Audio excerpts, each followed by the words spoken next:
My name is Frank O'Donnell, and I am a member of the school board for 13 years.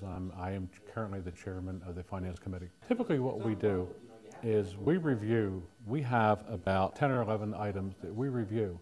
It's the checks and balances the board needs to review so that we know all the things are in place. It's basically like, instead of an audit at the end of the year, we look at our cash flow every single month just to make sure we put a plan together.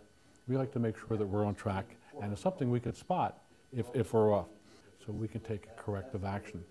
And actually we see this before it comes to the committee. When our controller and business manager review these monthly statements, they will spot something that's wrong.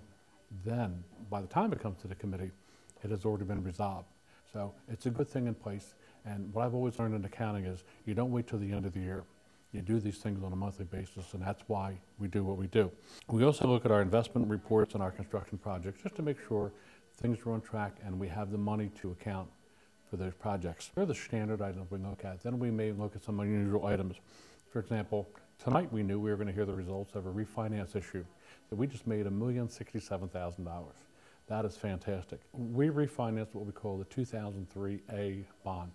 In 2003, we had more than one bond issue in 2003. This was a $22 million bond issue. Most bonds have a callable date. We have many here that don't have a callable date because we got really good rates. But what it means is that when you invested in this, you believed that you were going to get a higher rate of return. We've had the opportunity after a period of time. Okay, this particular bond is recallable in 2012. By refinancing after cost, the school district saved $1,067,000, and that's fantastic. And we've done this several times that I've been on the board. We've probably done this about 4 or 5 times whenever we can, based on the interest rates when they move up and down. And right now, these are very, very favorable for us. Some of the other things that we typically do, tonight we heard the results of the bond refinancing. Recently, what we did was there was some outsourcing of the benefits management. But we found out because of the new healthcare benefit law kicking in, we paid a small premium for this company, but we're getting much better service, a company that is on top of the law. With the new laws kicking in, we just heard a summary tonight of all the new issues kicking in. And what that means is we heard a minimal increase already of a 1.5% increase in our premium, and probably the end of the day, in about 3 years from now, to be an overall 4% increase in our premium. And North Penn, this can add up quite a bit because we pay about $16 million in healthcare premiums, so this can start adding up.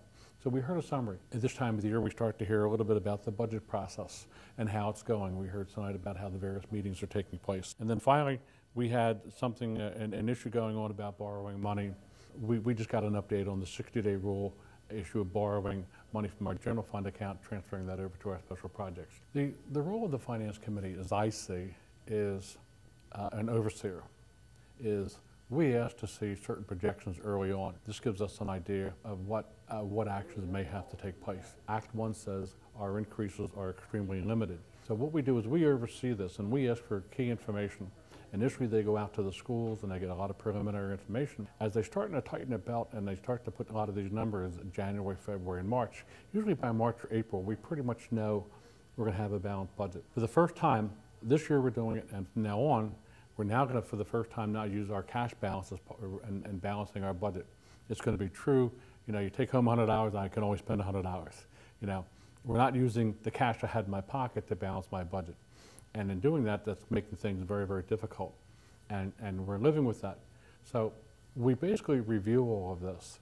And as we fine tune things, there may be 1 or 2 programs either we can add based on the way the numbers fall, or we may have to eliminate one. And then if that's the case, then we may hear about it, and we may discuss that at a work session or an action meeting on what programs do we increase or what programs do we decrease, or we brainstorm and try to kick around an idea so we can get a balanced budget. It's a committee of the board, and the administrators, are obviously come to that meeting. But we're basically an overseer of what happens. To me, when I first got on the board, I came because I have an accounting finance background. At 2 companies ago, I used to be the CFO of the company. And I've learned communication is important, and you must constantly ask questions about the finances. It's not that nobody is distrusted. You must do your checks and balances.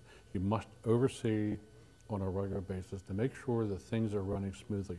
You can't afford, first of all, I'm a public official. I'm not going to come to the year and find out, oops, we made a big mistakes. That's not going to happen to Frank O'Donnell or any member of the Finance Committee. We go into these financial statements quite heavily. We make sure that things are running smoothly. We've got an attorney, Joe Sullivan. He's got an extensive accounting background. He just got his master's degree. We have Steve, an extensive accounting background. He's an attorney.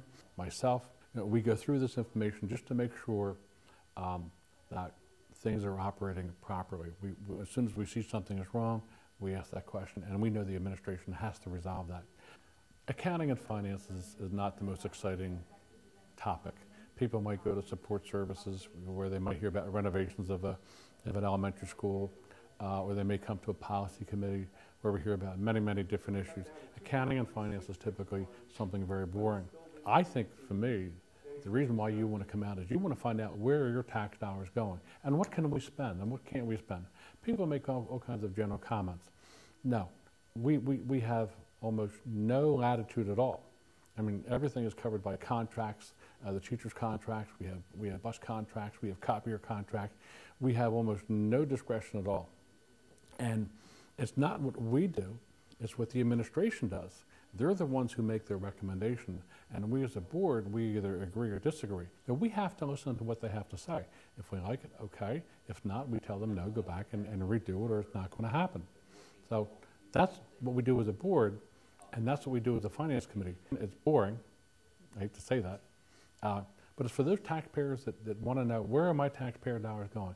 Come on out, ask that question, and I'd be glad to explain it to you. We had the superintendent here at the meeting tonight. We had our business administrator and our controller. They're here, and we'll be more than glad to give you any information. We get our, we have our final budget book here. We can get you one. We can go through it. We can explain to you just where your tax dollars are going. Thank you. Okay. Thank you very much.